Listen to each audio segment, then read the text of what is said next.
Hello, lovely people. Today we are going to look at calculus branch of sketching graphs of cubic functions. We have the question. Remember previously we went through how to sketch a graph from the scratch. Today we are going to look at how to interpret graphs of cubic function. We have a question here for the given graphs. Determine the equation of f and g. If we look at this, f is the cubic function, whereas g is the linear function. And they also ask us to determine the coordinates of a, which is the stationary point, or what we call turning point, and b, turning point, and also c, that point where both graphs intersect. So let's break this down. Let's start with the cubic function. If we observe the cubic function, we see that we were given the x-intercepts. The three x-intercepts were given, and also another point, which serves as the y-intercept. So all the intercepts were given, and we can use this.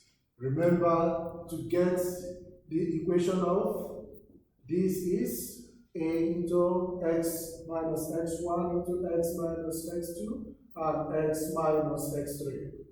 Where x1, x2, and x3 all represents the x-intercepts of that graph. So we will sub it into that expression, the general expression for cubic function, and use it to get the equation of this given graph. Now we have y equals to a. Our first is minus 3, so we have x minus minus 3 is plus 3. And then we have 2, we have x minus 2, and the third intercept is 5, so we have x minus 5. Now, how do we go about getting rid of a, or getting the value of a? We check in the graph if there's any other coordinates that was given. Looking at this, 0 and 30 was given. So we sub it in. Y is 30 and x is 0. So we sub in the given coordinates into our original equation, or the expression we have here, and then simplify. This will give us 30 into 3 times negative 2 is negative 6 times negative 5. 6 times 5 is 30. So it means our a is equals to 1. We plug this 1 into the original equation. So we have 1 into x plus 3, x minus 2, and x minus 5. We now simplify this. We have 3 brackets. Remember the first 2 first, and then the last one. So we have y into x squared minus 2x plus 3x is x. And minus 6. And then we can multiply with the second bracket. Please, you have to be very careful here. You can get everything right, but if the algebra fails you, you have lost all the marks. Then it should be a cubic function. Let's multiply out again. So this gives us plus x squared. If we are multiplying with x first, then minus 6x minus 5x squared minus 5x plus 30. That is okay because that is our y-intercept. So if we have this, the equation of this graph will be x cubed minus 4x squared. We call it items, remember? Minus 11x plus 30.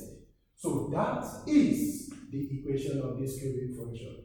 That is the equation of this cubic function. It means that our a is 1.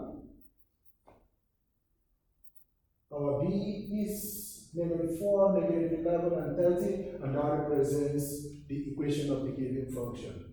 Now, let's go over to the second question, or the part B of the first question. So let's leave that equation here. We'll be using it going forward. So our cubic function is y equals to x cubed minus 4x squared minus 11x plus 30. That is our cubic function. Now they also asked us to get the graph of G. Remember, this is the graph of F.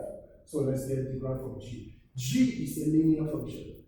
And under a linear function, we have two formulas. We can use y equals to mx plus c, or we can use this. Both of them should give us the same answer.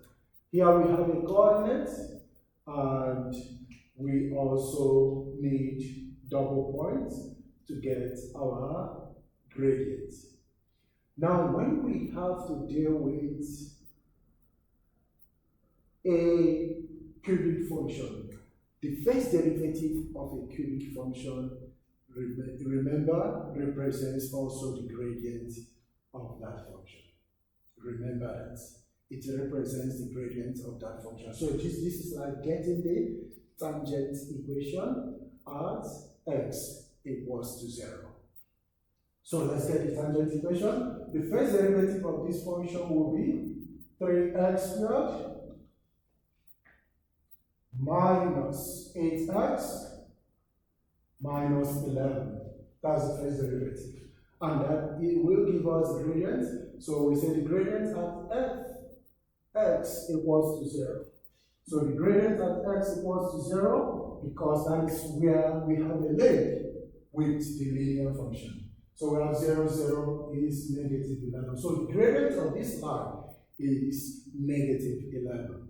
And then we plug in the gradient with the coordinate we have. So we have y as 30 equals to the gradient, which is negative 11. If you check, it's a negative graph. And then we have x minus 0, representing the coordinate 0 and 30. Now, if we simplify this, we have y equals negative 11x plus 30 as the equation of g of x. So this is the equation of g, and that is the equation of f. So we have solved the first question. We have solved the first question. Now let's go to the second question. The second question is asking us to determine the coordinates of A, B, and C.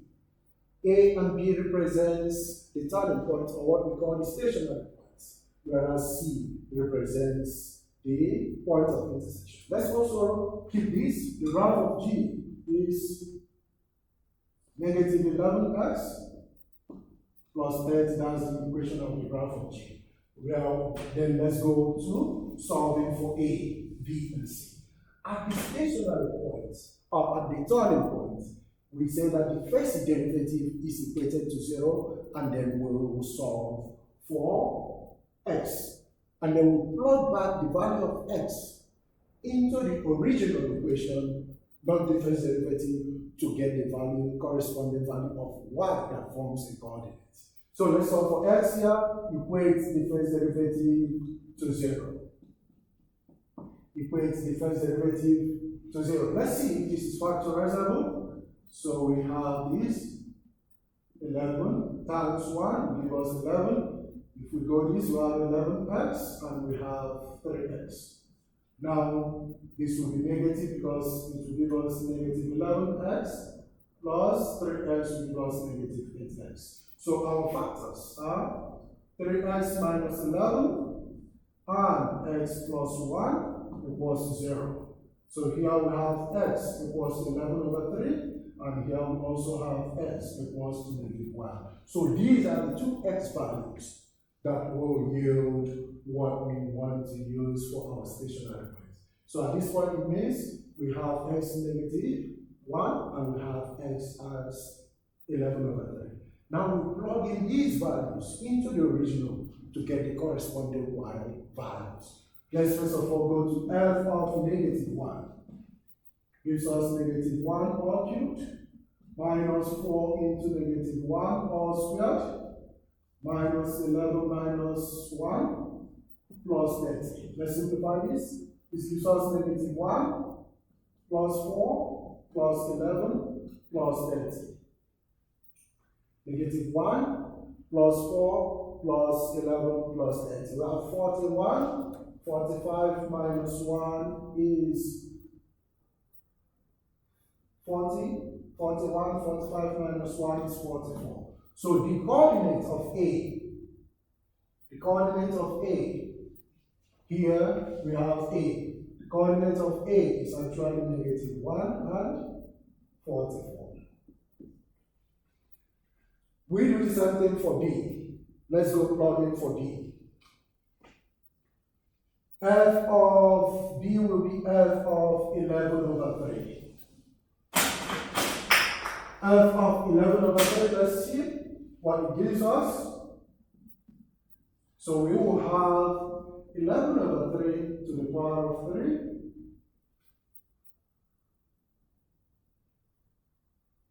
minus 4 into 11 over 3 to the power of 2 minus 11 into 11 over 3 plus 30. So this is what we will simplify. So let's go 11 times 11 is 121 times 11. So we have 121, 121. So we will have 133 over 27 minus 121 times 4 over 3 squared. 3 squared is 9 into minus 121 over 3 plus 30. Let's use a calculator. It works faster for us. So this gives us 15 whole number, negative 15, 4 over 27 as a decimal. We have here B is actually 11 over 3 and negative 409 over 27. Negative 409 over 27. So these are the coordinates of A and B. Now the last question is asking us to get the point of intersection, which is coordinates of C. At C, we have points of intersection between the two graphs. Where the two graphs meet is point of intersection. So where they meet, f of x will be equals to g of x. Now let's go through this. We have x cubed minus 4x squared minus 11x plus 30 being equals to negative 11x plus 30. That is the point where the two graphs meet. So let's simplify this. This gives us x cubed minus 4x squared minus 11x plus 11x gone. 30 minus 30 gone. So we have equals to 0. So we can factorize this. We have x squared as the common factor, x minus 4 equals to 0. So x will be equals to 0 and x will be equals to 4. So we check. We have 2 points of intersection at 0 and at 4. So this is the one we want. We already have the coordinates of D. How do we get the y coordinates? We get the y coordinate by plugging in the value into any of these equations. Let's use the linear one. So we have negative 11x plus 30. So if we plug in 4 into this, we will have negative 44. Negative 44 plus 30 is negative 14. So the coordinates of the coordinates of C in this case will be 4 and negative 14. So we have gone through the equations of F and G. We have gone through the coordinates of A, B, and C using calculus. Remember all that is involved here. We needed our gradient, and our gradient is the first derivative of the original function. We needed the stationary points, or what we call the turning points, which we get by getting the first derivative, equating it to 0, and then solving. And we also needed the coordinates of A, B, and C. And the coordinates of C also, which we only get by figuring out that both graphs intersect, and we have to equate their equations. So this is how we interpret calculus graphs, or what we call cubic function graphs. Please continue to share, continue to encourage your friends to subscribe, and continue to study. Remember, you are allowed to request for a special video on any specific topic that you're struggling for in mathematics and further studies mathematics. I'll see you in the next video.